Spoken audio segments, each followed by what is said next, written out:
Hello and welcome to Bookmark. The way we measure our economy today is ridden with pitfalls. That's what David Pilling's new book, The Growth Delusion, is all about. Pilling has been a journalist who's written on economics from 5 continents over the past 20 years. He argues that the GDP as a statistic has its limitations and is misleading. What is the alternative then? Business Today's editor Prosenjit Datta has a detailed review.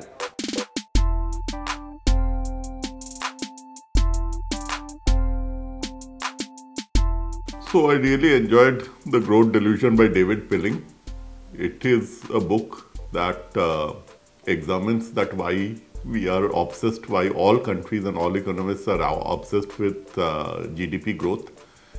And it points out all the flaws in the GDP growth. What I enjoyed about this book was the fact that first it goes into the history of that how we started measuring growth of economies in the first place and why it became, why GDP became the de facto standard.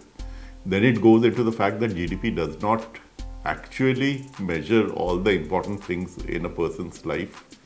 And it then goes into the details of other measurements. It goes on to examine other measurements that we could be using, including the happiness index and many other inclusive measurements which would actually capture a citizen's life and far better than GDP does.